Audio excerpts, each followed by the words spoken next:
Jesus. Thank you, Lord. Praise the God. Praise.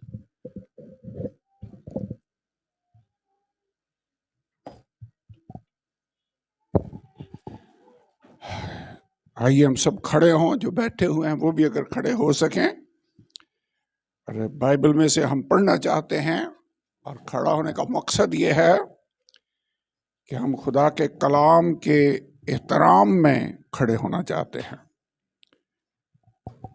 इस्तिस्ना की किताब, उसका 10वां बाब और उसकी 9वीं आयत,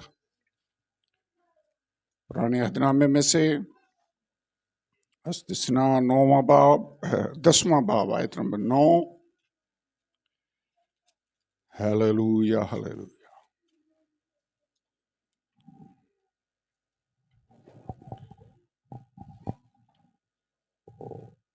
यहाँ पर 8वीं आयत से मैं शुरू कर रहा हूं।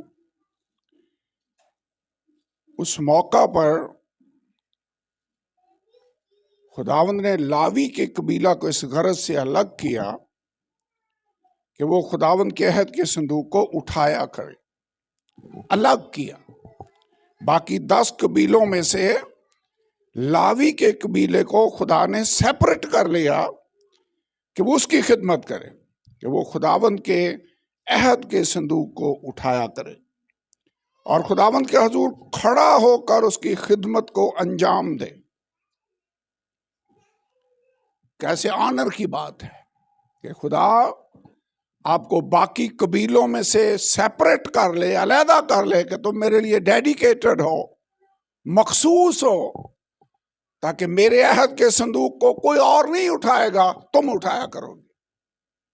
तुम मेरे हजूर में खड़े होकर खिदमत करोगे। बाकी लोगों में से कोई उस हैकल के अंदर, उस खैमा इज्तिमा के अंदर जा नहीं सकता था सिवाय लावियों के कबीला के, जो काहिन थे, जो हारून की औलाद थे, वही जा सकते थे। तो यहाँ पर लिखा है उसने लावी के कबीला से इस गरज से अलग किया कि वो खुदा के अहद के संदूक को उठाया करे, खुदावंद के हजूर खड़ा होकर उसकी खिदमत को अंजाम दे और उसके नाम से बरकत दिया करे, जैसा आज तक होता है। तो खुदा का नाम लेकर बरकत देना, ये हक भी खुदावंद ने लावियों को दिया। 9वीं आयत, इसीलिए क्योंकि मैंने उनको ये सारे हकूक दिए हैं, इसीलिए लावी को कोई हिस्सा या मिरास उसके भाइयों के साथ नहीं मिली, क्योंकि खुदावंद उसकी मिरास है। खुदावंद खुद कह रहा है कि इनको बाकियों के साथ कोई हिस्सा या मिरास नहीं मिलेगी, मैं इनकी मिरास हूं। खुदा क्या कह रहा है? मैं, क्योंकि खुदावंद उसकी मिरास है, जैसा खुद खुदावंद तेरे खुदा ने उससे कहा है। एक और आयत हम पढ़ना चाहते हैं, गिनती की किताब 18वां बाब और 20वीं आयत। आप में से कोई पढ़े? आपने निकाल ली है। हम अमूमन खुद ही पढ़ते हैं, लेकिन अच्छा होगा अगर आप भी पढ़ सकें। गिनती की किताब 18वां बाब 20वीं आयत। और खुदावंद ने हारून से कहा कि उनके मुल्क में मैं तुझे कोई मिरास नहीं मिलेगी और ना उनके दरमियान तेरा कोई हिस्सा होगा, क्योंकि बनी इस्राएल में तेरा हिस्सा और तेरी मिरास मैं हूं। खुदा ने हारून से कहा उनके मुल्क में तुझे कोई मिरास नहीं मिलेगी।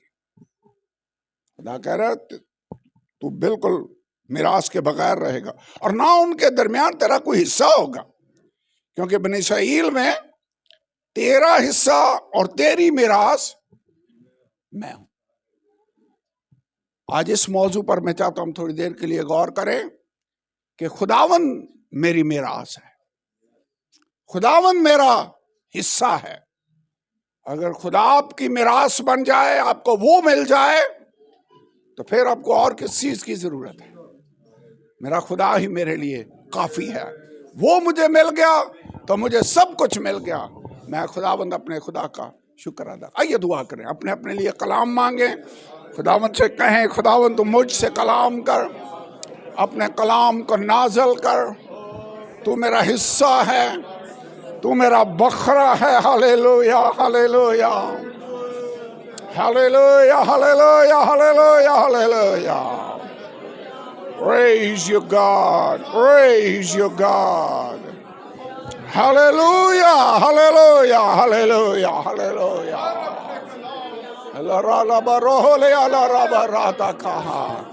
तू मेरे मीरास है, तू मेरी मीरास है। Hallelujah hallelujah hallelujah hallelujah hallelujah. Praise God, praise God, praise God. शुक्र शुक्र शुक्र शुक्र,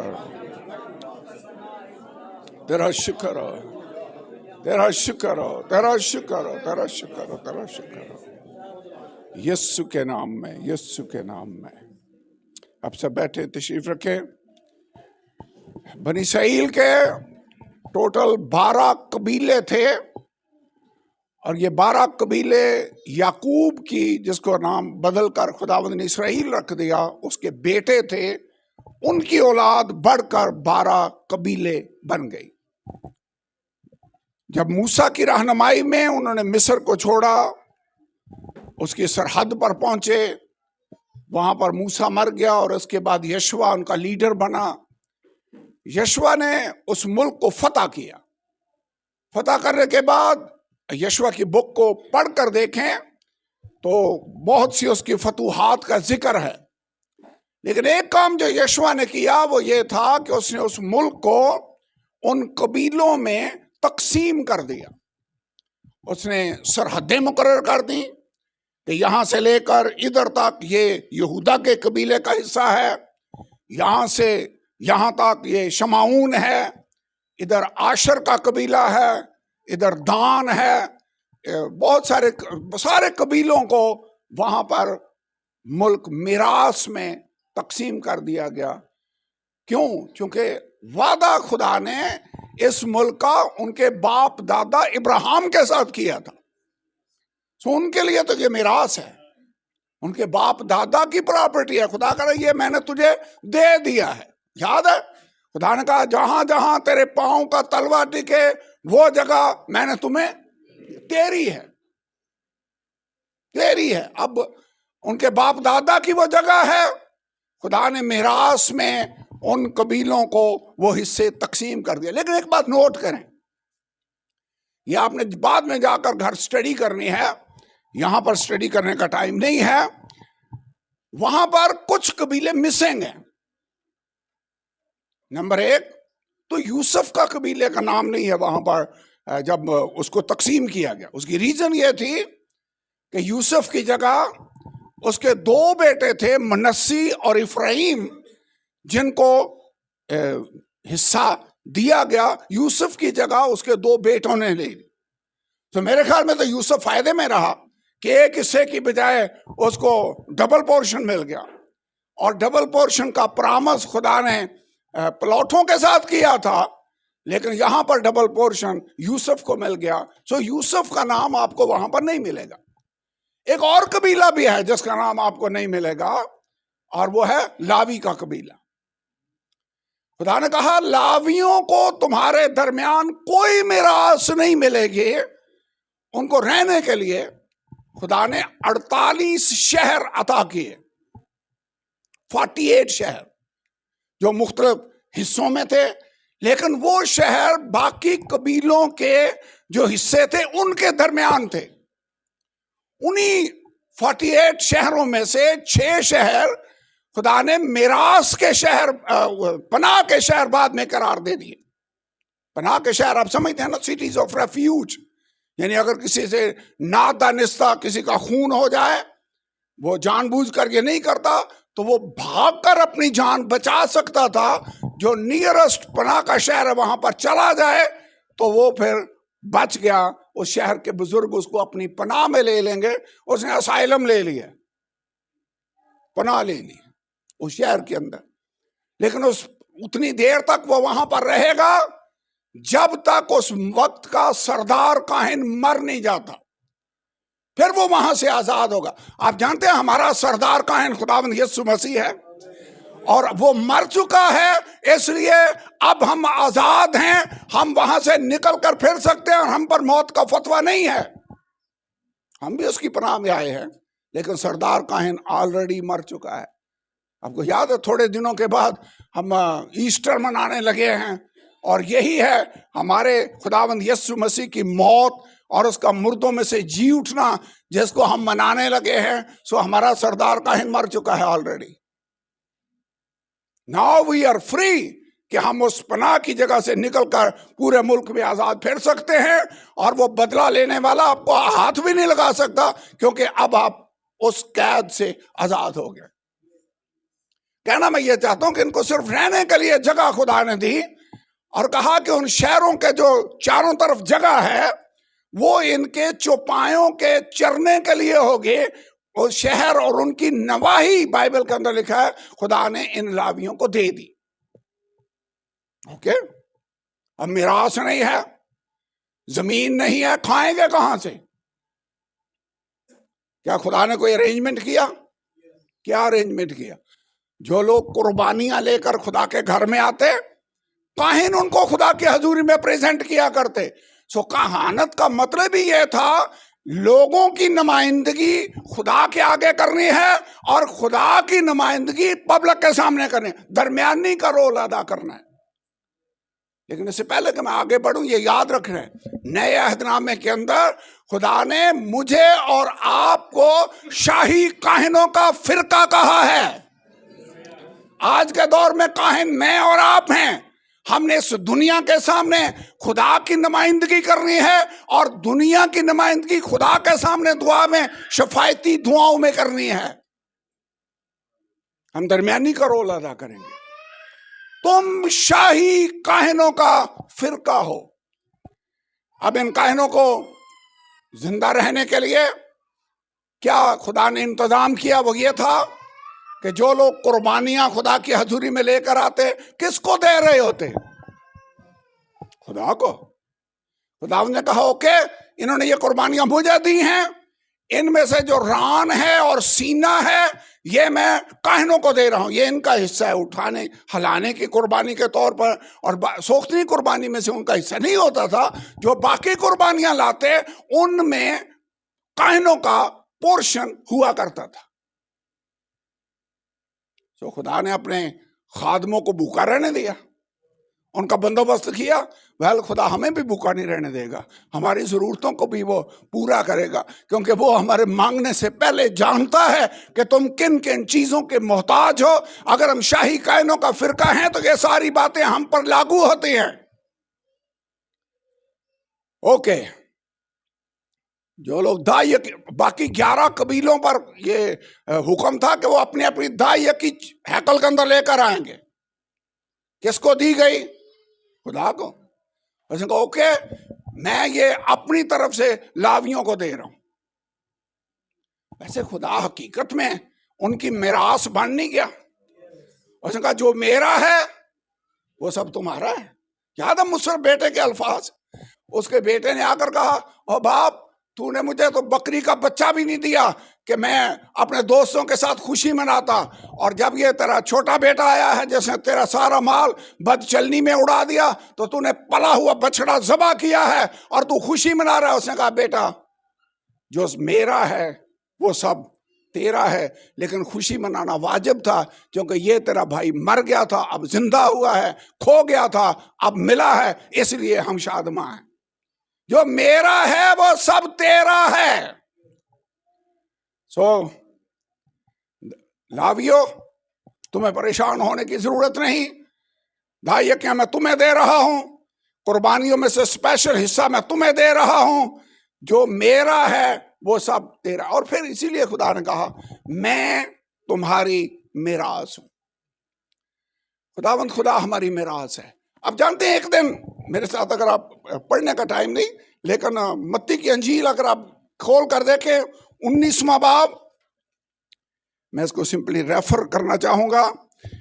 19वां बाब, यहां पर खुदावंद यीशु ने बात की और पतरस ने उसके रिस्पांस में एक स्टेटमेंट दी। यीशु ने कहा दौलतमंद का आसमान की बादशाही में दाखिल होना कितना मुश्किल है। उसने कहा ऊंट का सुई के नाके में से निकल जाना आसान है और दौलतमंद का खुदा की बादशाही में दाखिल होना मुश्किल है। शागिर्द हैरान होने का, अगर ऐसी सिचुएशन है तो फिर नजात कौन पा सकता है। यीशु ने उनकी तरफ देखकर कहा 26वीं आयत में, ये आदमियों से तो नहीं हो सकता लेकिन खुदा से सब कुछ हो सकता है। आपको याद है एक दफा एक बहुत ही दौलतमंद आदमी यीशु के पास आया और आकर कहने लगा खुदावंद मैं क्या करूं कि हमेशा की जिंदगी का वारिस बनूं। और यीशु ने क्या कहा, जो तेरे पास है सब बेच दे, मेरे पीछे हो ले, तुझे आसमान पर खजाना मिलेगा। इसके बदले तुझे मिलेगा सही, यहां नहीं आसमान पर खजाना मिलेगा। लिखा वो आदमी मुंह लटकाकर सर नीचे झुकाकर अफसुर्दा होकर वहां से चला गया। कुछ छोड़ना पड़ेगा यीशु के पीछे आना, अपनी खुदी का इनकार करना पड़ेगा, सलीब को उठाना पड़ेगा।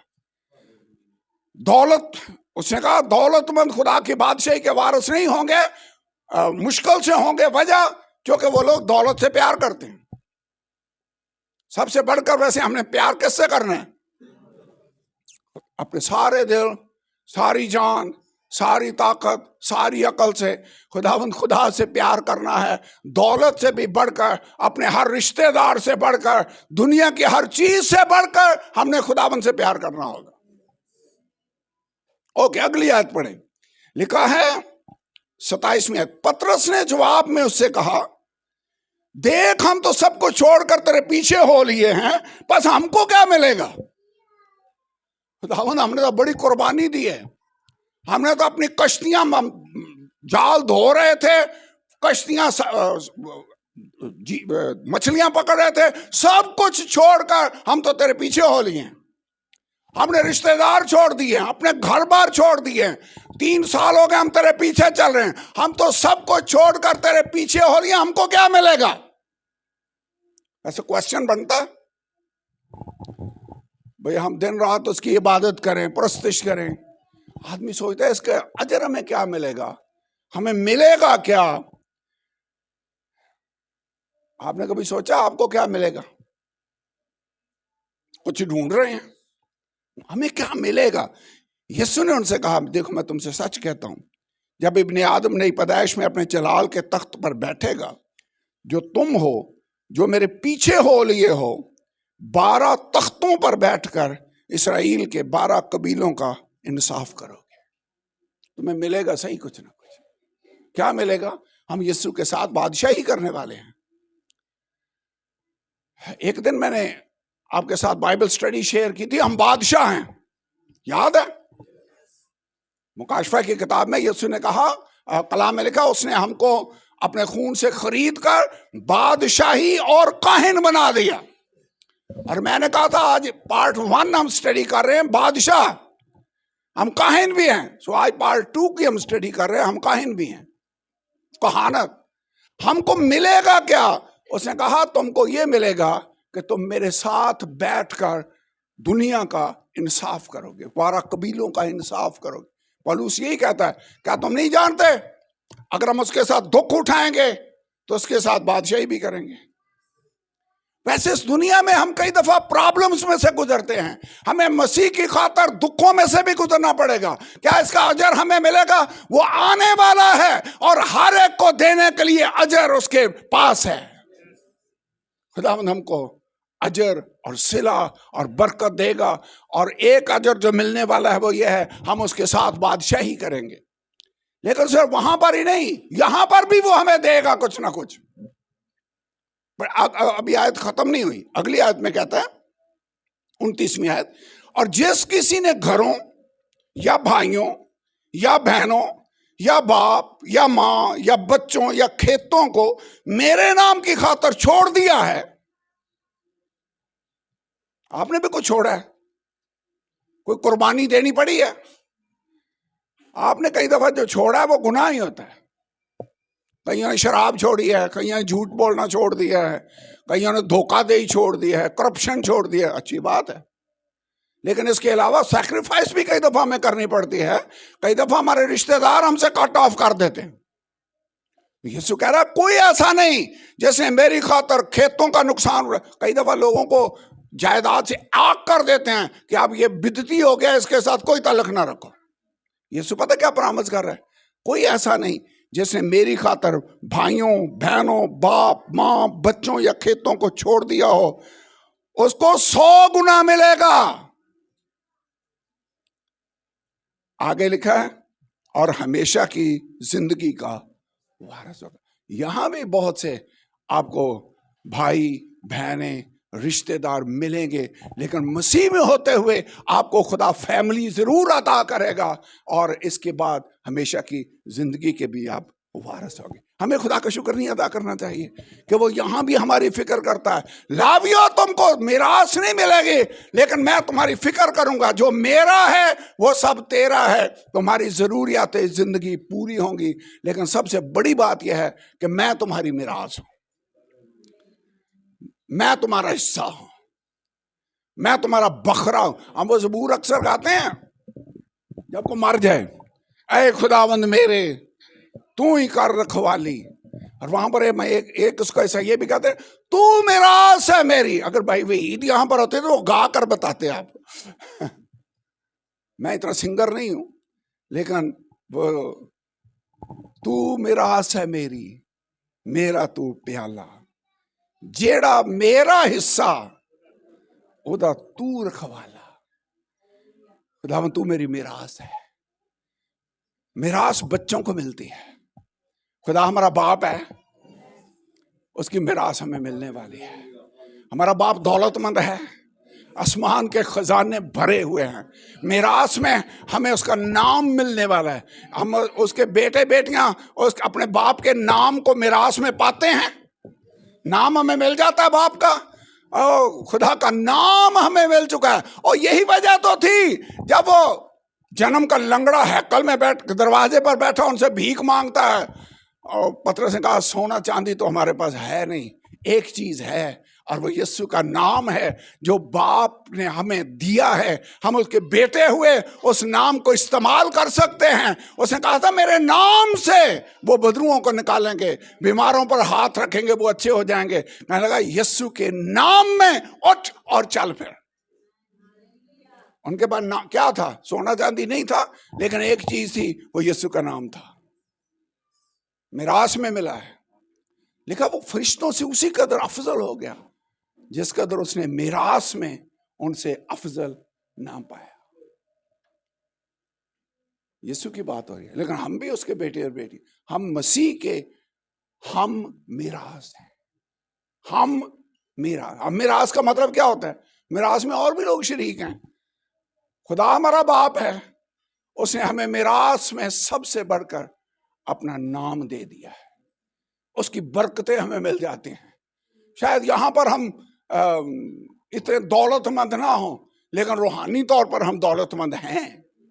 वैसे पौलुस एक स्टेटमेंट देता है, मुझे इसकी समझ आई, मैं इसको पढ़ना चाहता हूं। कुरिन्थियों के खत में 2 कुरिन्थियों 6 बाब। मैंने कई बार ये आयत पढ़ी, लेकिन आज मुझे इसकी नए तौर से समझ आई। 2 कुरिन्थियों 6 बाब। यहां पर पौलुस अपने बारे में यह कहता है,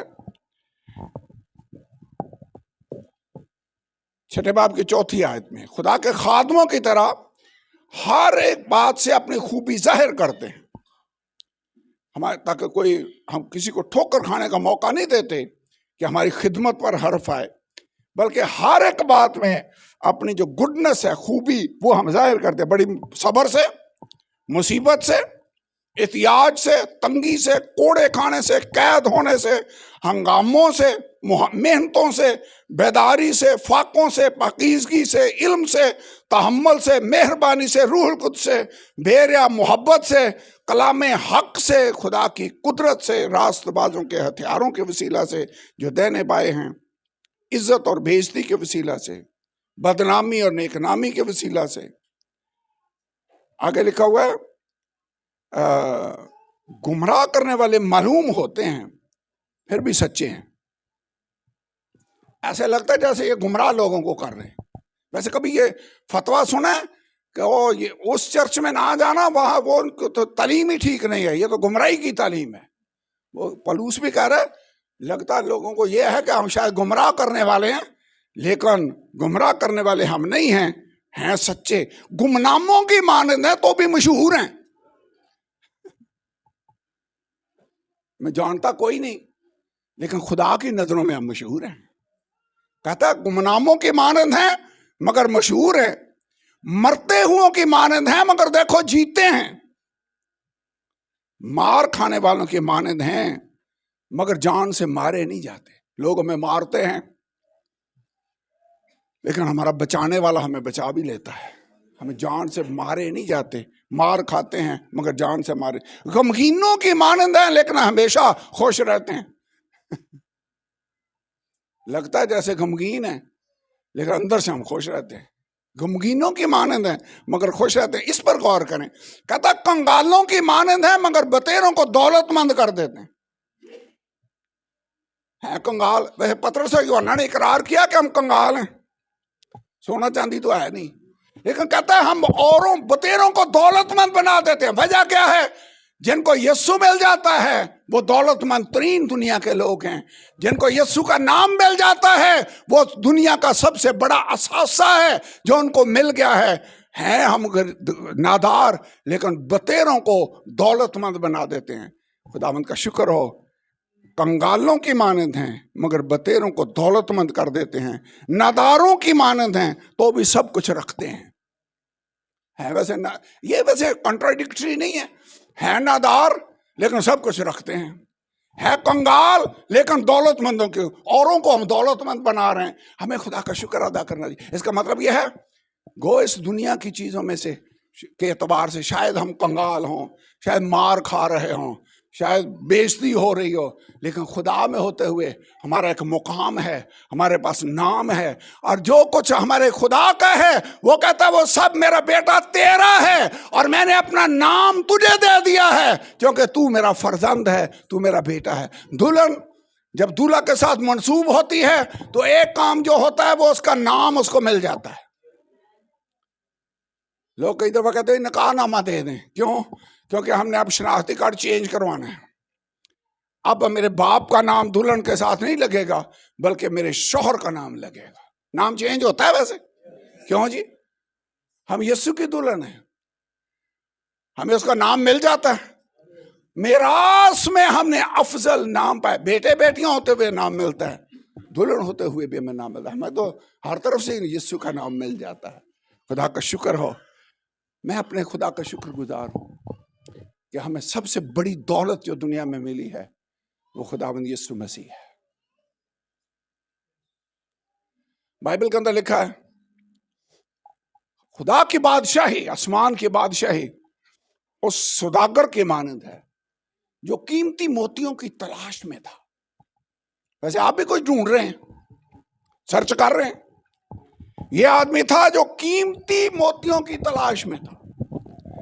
एक दिन कीमती मोती उसको मिल गया और उसे क्या किया? उसने सब कुछ बेचकर उस मोती को हासिल कर लिया।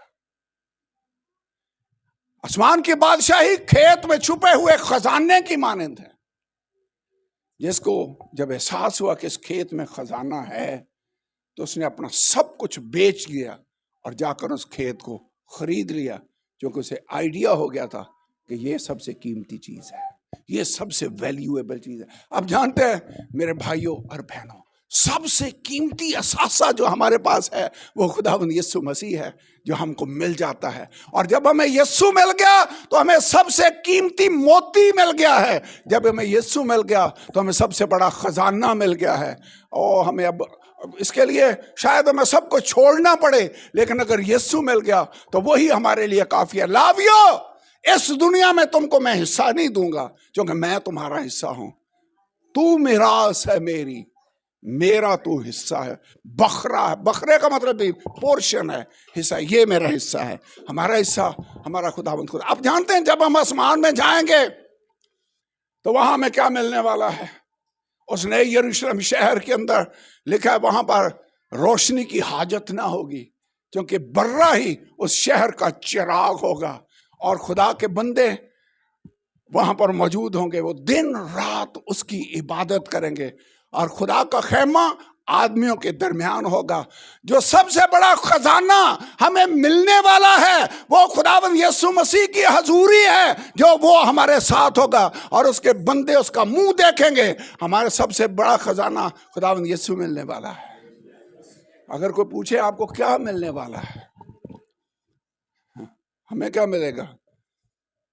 हमें खुदावंद यीशु मिल जाएगा। और जिसको यीशु मिल जाए उसे और चीज की जरूरत है?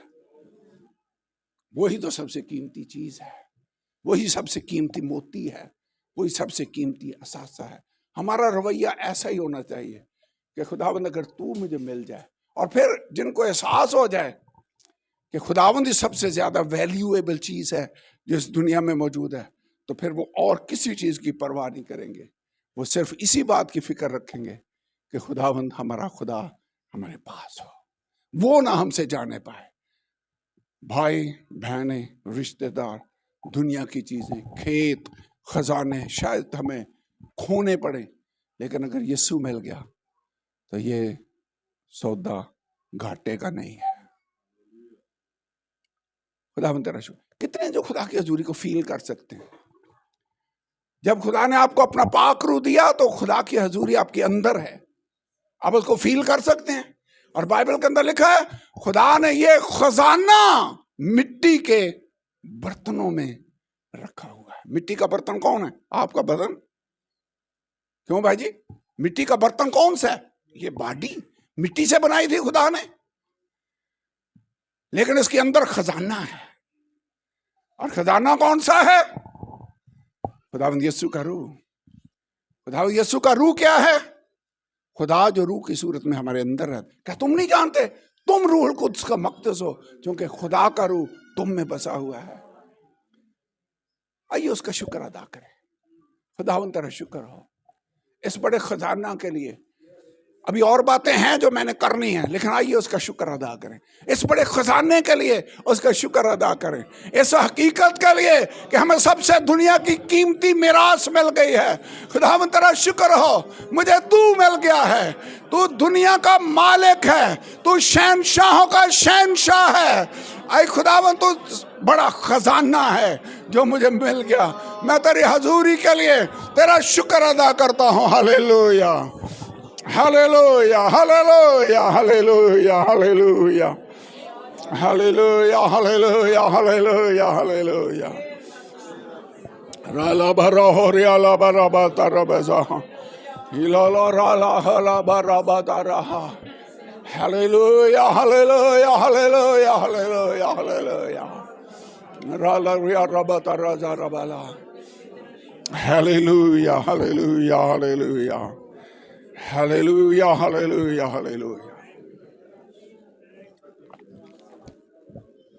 Hallelujah hallelujah. कई लोग हैं जो सिर्फ खुदा की दी हुई बरकतों के ही पीछे हैं। ये ऐसे ही है जैसे दरवाजा नाक हो, खुदावंद यीशु हमें मिले और हम कहें कि खुदावंद जो तेरे पास है हाथ में चीजें वो दे दे, तू बाहर ही रह। इसका मतलब है खुदावंद हम तुझे नहीं चाहते, हम तेरी चीजों को चाहते हैं। वैसे हम क्या मांगते हैं? हमें खुदावंद यीशु चाहिए। वैसे एक बात है, जब यीशु मिल गया तो चीजें पीछे रह जाएंगी, वो भी मिल जाएंगी। पहले तुम खुदा और उसकी बादशाही की तलाश करो तो ये सब चीजें भी तुमको मिल जाएंगी। खुदावंद मुझे तू चाहिए। ये ना कर सोच रखें कि बस उससे बेनिफिट ही चाहिए, वो नहीं चाहिए। उससे जब हम मोहब्बत रखेंगे तो हमें सब कुछ मिल जाएगा। आखिर में मैं एक बात आपको बताना चाहता हूं, और वो बात है मुफीबसत का नाम आपने सुना होगा। मुफीबसत साउल बादशाह का एक बेटा था, यूनतन। यूनतन वो शख्स है जो दाऊद से मोहब्बत करता था। जब उसने जाति जूलियत को मारा तो यूनतन ने अपनी कोबा उतार कर उसको दे दी, अपनी तलवार उसको दे दी।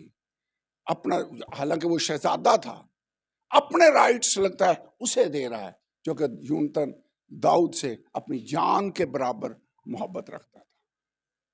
अब दोनों ने अहद बांधा। कितनी बार बाइबल के अंदर लिखा है यूनतन ने अपने बाप साउल के सामने दाऊद की फेवर में बातें की। गो साउल गुस्से में आया और उसने कहा हो तुझे अपनी बादशाही की फिक्र नहीं, तू दाऊद की फेवर कर रहा है। एनीवे, हुआ ये कि आखिरी जंग जब फिलिस्तीनियों के साथ हुई तो एक ही दिन में यूनतन भी और साउल दोनों मारे गए। ये वो मौका था जब दाऊद ने मर्सिया लिखा और वो रो रहा था कि दोनों बाप और बेटा कैसे मारे गए। इसके बाद दाऊद बादशाह बन गया। पहले यहूदा का बादशाह रहा, इसके बाद सारे इसराइल ने मिलकर उसे बादशाह बना लिया। एक दिन ये दूसरा सैमुएल उसका 16वां बाब, फिर पहले 9वां बाब पढ़ लें, फिर 16वां बाब पढ़ें। 16वें बाब की पहली आयत में लिखा हुआ है, दाऊद ने कहा क्या साउल के खानदान में से कोई बचा है जिस पर मैं यूनतन की खातर खुदा किसी मेहरबानी करूं। किसी ने उसे बताया, हाँ। उन्होंने तलाश की, उसका एक नौकर था जिसका नाम जूबा था, वो मिल गया। जीबा, बल्कि जीबा नाम का नौकर था, वो मिल गया। उसने कहा तू जीबा है? उसने कहा जी हाँ। और साउल की जितनी प्रॉपर्टी है वो उसको उसकी हिफाजत करता था। उसके मेरे ख्याल में 15 बेटे थे और काफी नौकर चाकर उसके पास थे। उसने कहा ओके, क्या कोई साउल के खानदान में से बचा है? उसने कहा हाँ। जीबा ने कहा हाँ, एक बच्चा है जिसका नाम है मुफीबसत, और वो लूदबार एक शहर है जहां पर छुपा हुआ है। वो वीरान सी जगह में होगा जहां पर कोई ग्रीनरी नहीं होगी। लूदबार का मतलब है प्लेस ऑफ नो पास्चर, यानी चरागाहों की जगह नहीं, वीरान जगह। वो छुपा हुआ है। सो दाऊद ने आदमी भेजे। वैसे आप जरा इमेजिन करें, उसे क्या फील किया होगा जब दाऊद के बंदे जाकर उसका दरवाजा नॉक करके पूछ रहे हैं कि मुफीबसत कहां पर है, इस घर में छुपा हुआ है। वो सोच रहा होगा ओके, इसका मतलब है अब आज काम खत्म। क्योंकि साउल और दाऊद की दरमियान कितनी देर तो जंग होती रही, लड़ाई होती। वो साउल उसको दुश्मन समझता था। उसने कहा आज बस काम गया, लेकिन उन्होंने कहा बादशाह तुझे बुला रहा है। वैसे वो कांपता हुआ जा रहा होगा, डर रहा होगा कि बस आज पता नहीं क्या होगा। बादशाह ने उससे पूछा क्या तू मुफीबसत था? उसने कहा जी मेरे बादशाह, मैं वही हूं। उसने कहा जो कुछ तेरे बाप का है वो मैं सब तुझे वापस कर रहा हूं। वैसे खुदा बहाल करता है, रिस्टोर करता है। जो अबलीस छीन लेता है खुदा रिस्टोर कर देता है, बहाल करता है। वो मेरी जान को बहाल करता है। उसने जीबा को बुलाया, उसने कहा जितनी उसकी प्रॉपर्टी है तो उसमें काश्तकारी करेगा, उसकी आमदन तेरे इस मालिक मुफीबसत को मिला करेगी। लेकिन आज के बाद मुफीबसत मेरे दस्तरखान पर मरते दम तक ये खाना खाया करेगा, शहजादों की तरह ये रहे। ऐसे कैसी मेहरबानी! वो क्या सोच रहा होगा? खुदा हमें भी, जब हम छुपे हुए थे, इस लायक नहीं थे, मौत के हकदार थे, खुदा हमें ढूंढता है, हमें बुलाता है और अपने साथ तख्त के वारिस बना देता है। हम भी मुफीबसत की तरह है। उसने कहा मैं तो मरा हुआ कुत्ता हूं, ये उसके अल्फाज हैं कि बादशाह मेरे पर नजर कर रहा है, ये कैसा उसका रहम है। फिर एक स्टेज आई 16वें चैप्टर में, 9वें बाब में और 19वें बाब में, बल्कि उसका बेटा था दाऊद का जिसका नाम था अबीसलूम।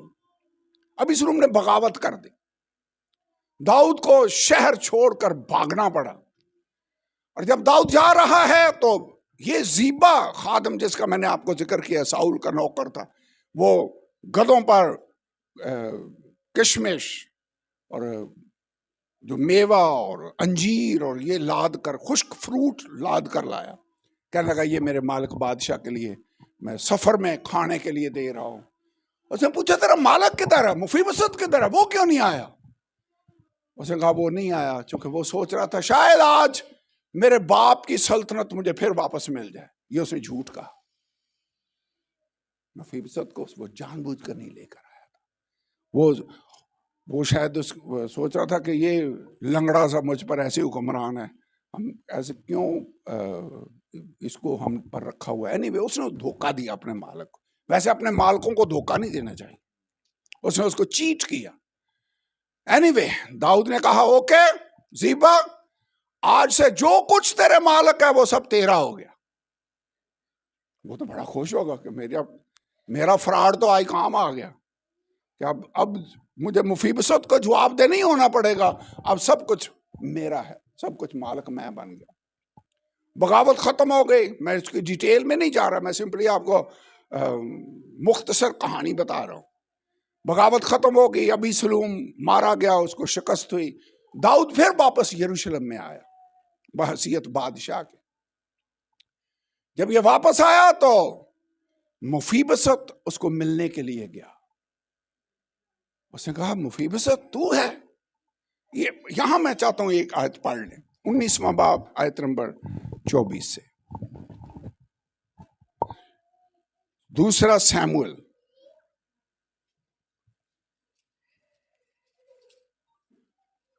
19वां बाब आयत नंबर 24। फिर साउल का बेटा मुफीबसत बादशाह के इस्तकबाल को आया। उसने बादशाह के चले जाने के दिन से लेकर उसके सलामत घर आ जाने के दिन तक ना तो अपने पांवों पर पट्टियां बांधी और ना अपनी दाढ़ी को उतरवाई और ना अपने कपड़े धुलवाए। वैसे ये दाऊद से मोहब्बत करता है, उसे एहसास है कि मेरे बादशाह ने मुझ पर कितना बड़ा एहसान किया है, वहां से बुलाकर अपने दस्तरखान पर शहजादों की तरह बिठाया हुआ है। उसके जाने के गम में उसने अपने पांवों पर पट्टियां नहीं बांधी, अपनी दाढ़ी नहीं मंडवाई और अपने कपड़े भी नहीं धुलवाए। 25वीं आयत। और ऐसा हुआ कि जब वो यरूशलेम में बादशाह से मिलने आया तो बादशाह ने उससे कहा मुफीबसत तू मेरे साथ क्यों नहीं गया था? दाऊद को याद था कि उस दिन ज़ीबा अकेला आया था, ये नहीं आया। उसने कहा तू मेरे साथ क्यों नहीं गया था, वजह क्या है? उसने जवाब दिया, मेरे मालिक बादशाह, मेरे नौकर ने मुझसे दगा की, क्योंकि तेरे खादम ने कहा था कि मेरे लिए कि मैं अपने लिए गधे पर जीन कसूंगा ताकि मैं सवार होकर बादशाह के साथ जाऊं, इसलिए कि तेरा खादम लंगड़ा है। सो उसने मेरे मालिक बादशाह के हजूर तेरे खादम पर बोहतान लगाया, पर मेरा मालिक बादशाह तो खुदा के फरिश्ता की मानंद है। सो जो कुछ तुझे अच्छा मालूम हो सो कर, क्योंकि मेरे बाप का सारा घराना मेरे मालिक बादशाह के आगे मुर्दों की मानंद था, तो भी तूने अपने खादम को उन लोगों के बीच में बिठाया जो दस्तरखान पर खाते थे। बस क्या अब भी मेरा कोई हक है कि मैं बादशाह के आगे फिर फरियाद करूं? वो कह रहा मेरा कोई राइट नहीं है, मैं समझता मेरा हक ही कोई नहीं कि मैं कुछ और कहूं, इसलिए कि तूने पहले ही मुझे कहां से उठाया और अपने साथ दस्तरखान पर बिठा दिया है। 29वीं आयत पढ़े। बादशाह ने उससे कहा तू अपनी बातें क्यों बयान करता जाता है? मैं कहता हूं तू और ज़ीबा दोनों आपस में उस जमीन को बांट लो जो साउल की प्रॉपर्टी है सारी। पहले उसने कहा था ज़ीबा ये सब तेरा हो गया, अब वो कह रहा है तुम आपस में तकसीम कर, आधा तेरा और आधा मैं ज़ीबा को दे रहा हूं। 30वीं आयत पढ़ें। और मुफीबसत ने बादशाह से कहा वही सब ले ले। मुफीबसत कहता है मुझे प्रॉपर्टी में इंटरेस्ट नहीं है, मुझे वो सारी जमीन पर मोहब्बत नहीं है इतनी कि मैं कहूं कि हो। उसने कहा वो सारी वो ले ले। उसने कहा बादशाह से कहा वही सब ले ले, इसलिए कि मेरा मालिक बादशाह अपने घर में फिर सलामत आ गया है। बादशाह आ गया है, मेरे लिए यही काफी है, मुझे हिस्से की जरूरत नहीं है, मेरा मालिक बादशाह ही मेरा हिस्सा है। आइए खड़े हों खुदा की हजूरी में और आज मुफीबसत की तरह मेरे ख्याल में उससे कहे खुदावन तू ही मेरा हिस्सा है। जब मुझे तू मिल गया है तो मुझे सब कुछ मिल गया है, मुझे किसी और चीज की जरूरत नहीं है। जब तू मिल गया तो सब कुछ मिल गया। तू मेरा हिस्सा है, तू मेरा बखरा है, तू मेरी मिरास है। तेरा जो कुछ खुदा कहता जो मेरा है वो सब तेरा है। Hallelujah, hallelujah. आइए उसका शुक्र अदा करें। आप अपने आप को मुफीबसत की तरह नहीं समझते कि हम इस लायक ना थे। उसने हमें अपने पास बुलाया है, उसने हमें अपनी हजूरी अता की है, उसने हमें अपने दस्तरखान पर बिठाया है। वो मेरे आगे दुश्मनों के रूबरू मेरे आगे दस्तरखान बिछाता है, वो मेरा प्याला लबरेज कर देता है। Hallelujah, hallelujah. आइए उसका शुक्र अदा करें। सब अपनी आवाज को बुलंद करें और उससे कहें खुदा तू मुझे मिल गया, तू मेरा प्याला है, तू मेरा हिस्सा है, तू मेरी मीरास है। मैं तेरा शुक्र अदा करता हूँ। Hallelujah, hallelujah, hallelujah, hallelujah, hallelujah, hallelujah. नाराबा सारा सब दुआ करें, कोई भी खामोश ना रहे। आइए उसका शुक्र अदा करें कि यीशु ने हमें कहां से उठाया है और कहां पर बैठा दिया है। तो वो कहता है जो मेरा है वो सब तेरा है। Hallelujah, hallelujah, hallelujah, hallelujah, hallelujah, hallelujah, hallelujah, hallelujah, hallelujah, hallelujah. भाई नजीर आए दुआ करें। Praise God. वो गाले में है तू मेरा से मेरी, तू मेरा आस है मेरी, मेरा तू प्याला, तू मेरा आस है मेरी, मेरा तू प्याला, हो जेड़ा मेरा हिस्सा, ओदा तू रखवाल। हालेलुया। जेड़ा मेरा हिस्सा, ओदा तू रखवाला,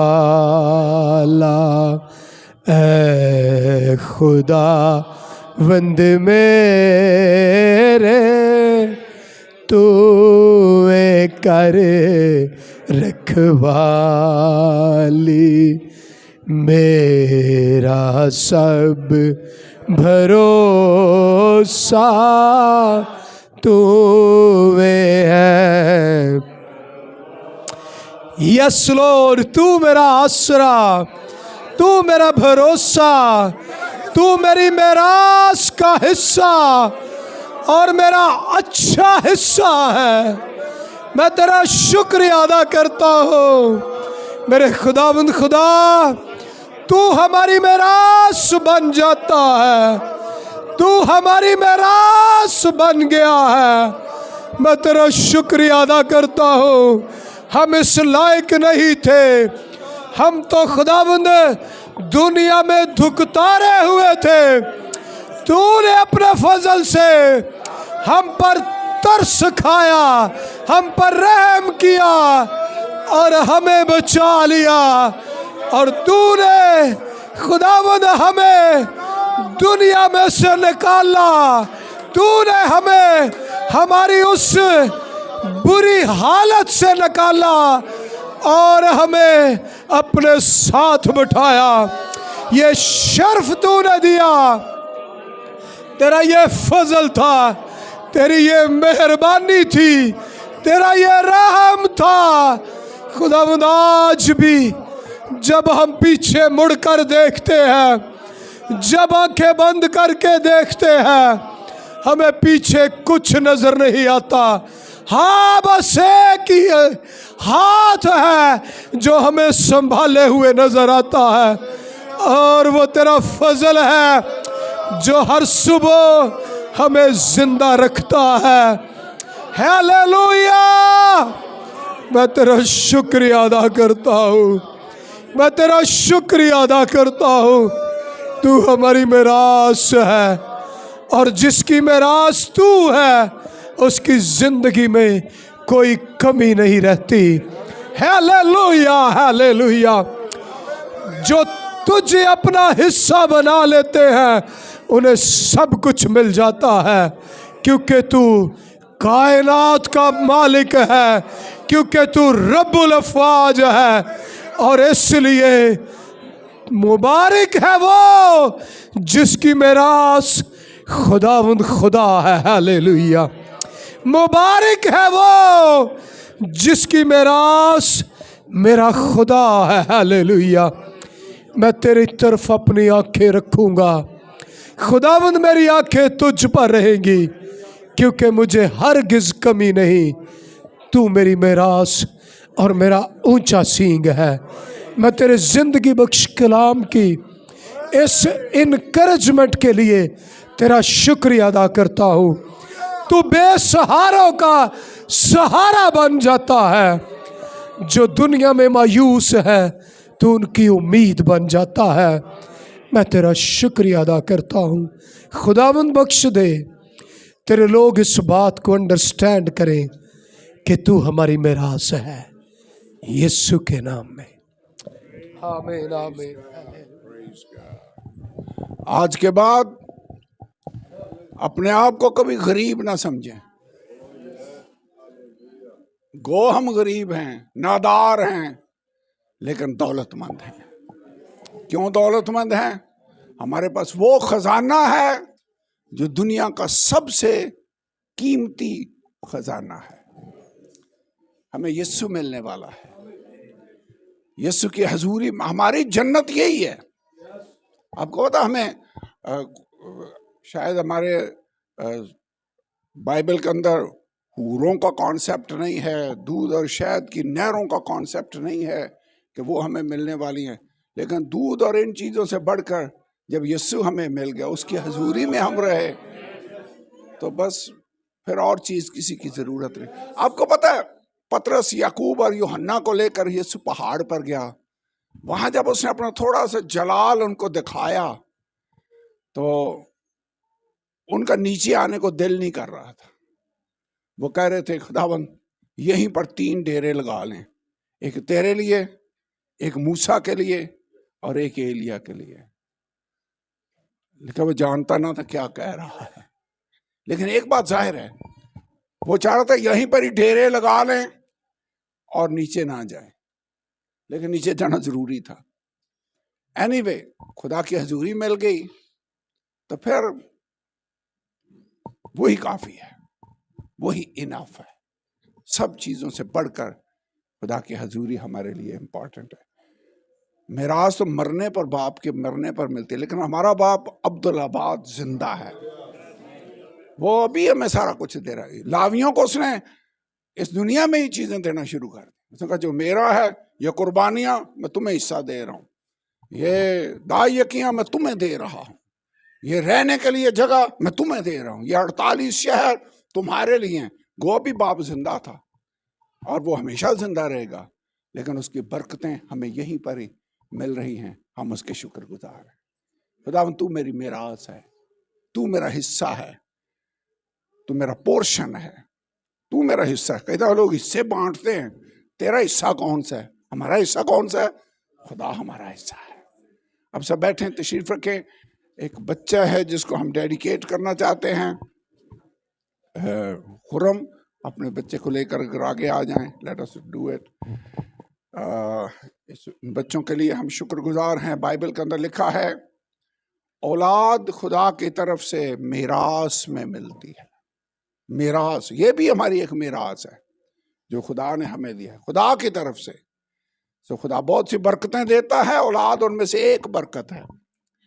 अपना नाम हमें देता है, ये उसकी बरकत है। सो इस बच्चे के लिए हम उसका शुक्र अदा करना चाहते हैं, इसको खुदा के लिए डेडिकेट करना चाहते हैं। और बच्चों की डेडिकेशन मेरे ख्याल में वालिदैन के लिए भी अहम है, लेकिन बच्चों के लिए उनकी ज़िंदगी में ये तारीखी एक लम्हा है जब उनको खुदा की हजूरी में हम उसके नाम से डेडिकेट करते हैं और बकिया ज़िंदगी के लिए उसे खुदा के हाथों में सौंप देते हैं। मेरे ख्याल में इसके बाद एक चेंज होगी जो उनके घर के अंदर और ज़िंदगी में फील की जाती है। आइए दुआ करें, अपने सर को झुकाएं खुदा की हजूरी में। Hallelujah, hallelujah, hallelujah. भाई यासिर, भाई नज़ीर, आप भी आए. Let us do pray.